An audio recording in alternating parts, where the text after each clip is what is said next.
Law and order की situation बद से बदतर है, इसलिए वहाँ पर मैं निवेश करूँगा तो गुंडों के द्वारा, बदमाशों के द्वारा हमें परेशान किया जाएगा। लेकिन आज का उत्तर प्रदेश मैं ही से स्वीकार नहीं करता हूँ, बल्कि सारा हिंदुस्तान स्वीकार करता है, बहनों भाइयों बदल चुका है। One district one mafia, Uttar Pradesh की ऐसी हालत हो गई थी, वन डिस्ट्रिक्ट वन माफिया के लिए है उत्तर प्रदेश जाना जाने लगा था। लेकिन प्रदेश आज वन डिस्ट्रिक्ट वन प्रोडक्ट के लिए जाना जा रहा है, यह सबसे बड़ी विशेषता है। और यह परिवर्तन किसी वजह से नहीं, बल्कि उत्तर प्रदेश के जनप्रिय मुख्यमंत्री श्री योगी आदित्यनाथ जी के मजबूत नेतृत्व का यह नतीजा है, यह मैं मानता हूं। और उन्होंने जिस तरह से प्रदेश की कानून और व्यवस्था को संभाला है, मैं मानता हूं कि अपने में वह एक मिसाल है। यह कोई साधारण बात नहीं है। उत्तर प्रदेश जैसे बड़े राज्य की कानून और व्यवस्था को चुस्त दुरुस्त करना, और इस कानून और व्यवस्था के मोर्चे पर आपने जबरदस्त कामयाबी हासिल की है।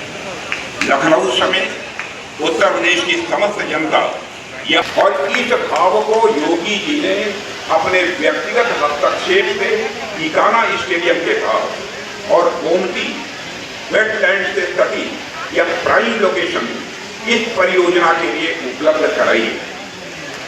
और इतना ही नहीं, और जिस तेजी से बात के लिए मैं, और विशाखापट्टनम का बंदरगाह, कोची के जहाज, यही सब चीजें हमारे जहन में स्वाभाविक रूप से आती है। आम धारणा यही है कि नेवी का अस्तित्व सिर्फ समुद्री इलाकों तक ही सीमित है।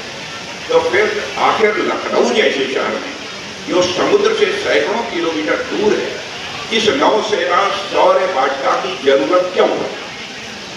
आखिरकार नेवी का अवध की धरती से क्या लेना? ऐसे भी सवाल लोगों के दिमाग में खड़े हो सकते हैं। दरअसल इस सवाल का जवाब हमारे देश के इतिहास और भूगोल की गहरी समझ में छिपा हुआ है। भूगोल के अनुसार हमारा प्यारा भारत 3 ओर से समुद्र से घिरा हुआ है। एक तरफ हमारी सीमाओं पर हमारे जवान खड़े रहते हैं, और दूसरी तरफ हमारे समुद्र में यानी हिंद महासागर में हमारी नौसेना यानी हमारी इंडियन नेवी उपस्थित रहती है। और इस हिंद महासागर से हमारी अर्थव्यवस्था, युद्ध बोध वार्षिक जिसे कहते हैं, वह भी हमारे देश में है। 1988 हमारी नौसेना में शामिल किया गया। 1988 में हमारी नौसेना में शामिल किया गया।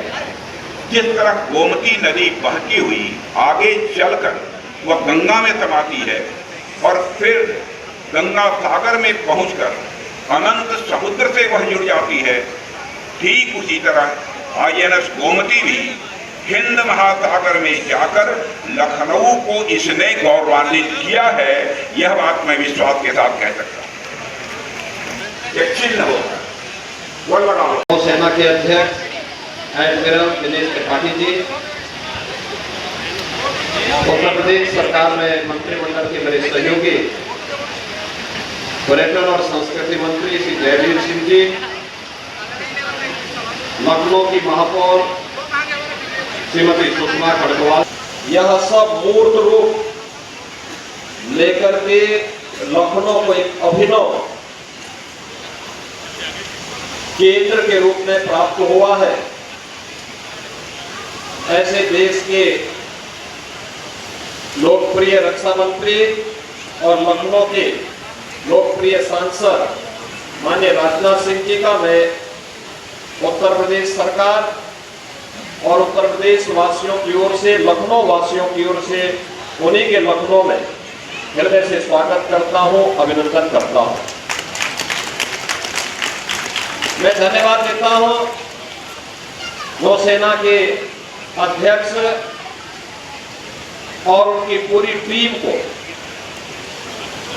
जिन्होंने उत्तर प्रदेश सरकार के साथ मिलकर के इस पूरे कार्यक्रम को सुव्यवस्थित तरीके से आगे बढ़ा करके समय सीमा के अंदर यह कार्य हम सब के सामने आज दिया है। अब मेरा मानना है कि प्रदेश की राजधानी लखनऊ में आने वाला कोई भी व्यक्ति लखनऊ के अंदर के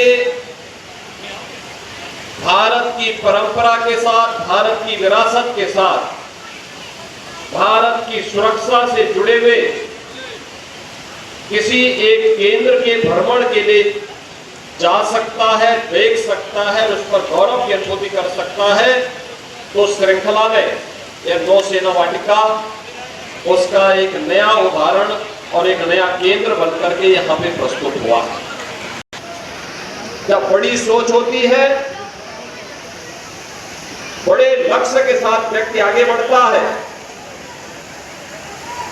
तो उस बड़ी सोच का परिणाम उसी सकारात्मक रूप से जो देश के युवाओं को, प्रदेश के युवाओं को, मैं उसमें से भी कहा था कि अपनी सेना के प्रति और यूनिफॉर्मधारी फोर्स के प्रति सम्मान का भाव हमारे मन में है। जब भारत का सैनिक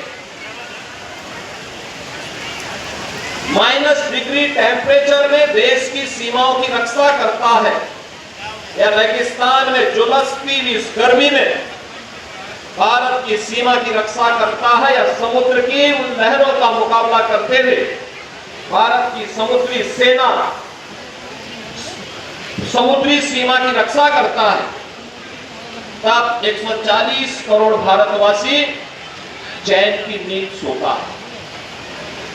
जब चैन की नींद सोता है तो कि आपने यहाँ ब्रह्मोस मिसाइल को बनाने का जो एक इतना बड़ा सेंटर देने का काम किया, सबसे अधिक डिफेंस कॉरिडोर देने का काम किया, उत्तर प्रदेश को अवसर देने में आपने कोई कमी नहीं छोड़ी।